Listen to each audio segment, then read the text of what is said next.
I just saw it. Babae! Saan ang mga mata? You tell me a plant that has electromagnetic fluctuations. Sakit sa ulo. Talasan ng pandinig. Please pass by this EMF meter right now. Palawakin ang isa. Paano man yung nandun sa taas na yun? Ewan ko kung altar talaga yun. Dalang mundo. Lumabalo. Isa.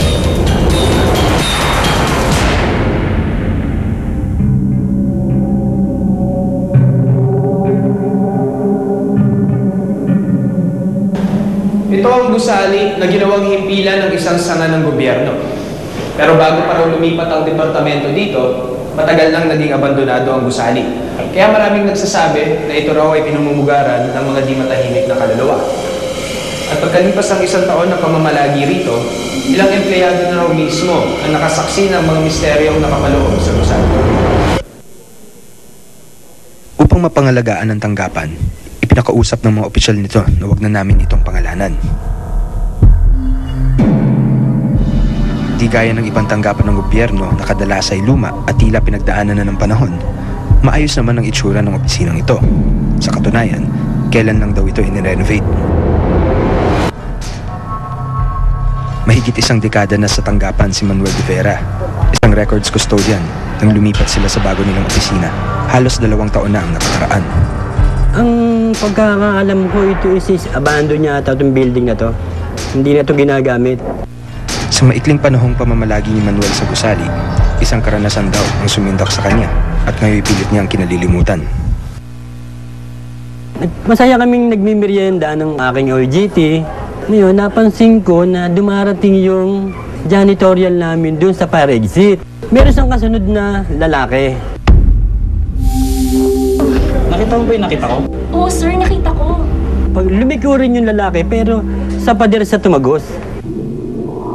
Maging ang computer operator na si Jesus Aquino ay nakaranas din daw ng mga pangyayaring di niya maipaliwanag. May nakasalubok kong gwardiya.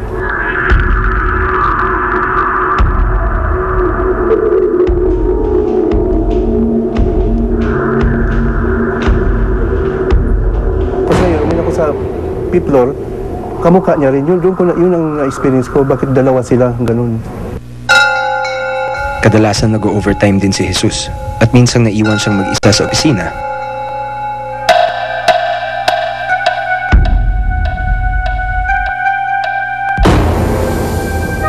Babae, talagang parang naka-ano siya, parang naka, madami siyang puti talaga. Mula pagkabata, kung ano-anong di maipaliwanag na pangitain na ang nakikita ni Julie Ignacio.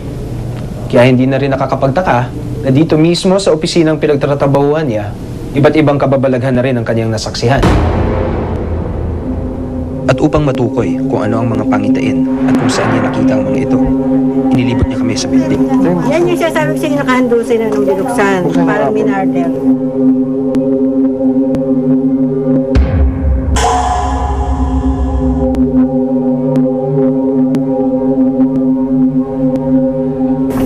Diyan. Saan po banda? Ayan yung pamilya dyan. Yan. Yung sulok po. Ayan, yung kanto yun.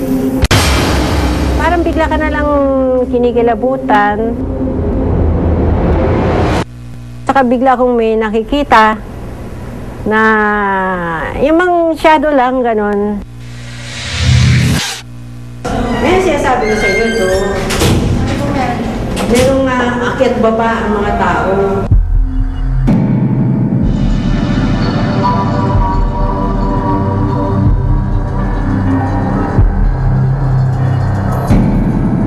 Madalas rin daw dito ang kaluluwa ng isang babae.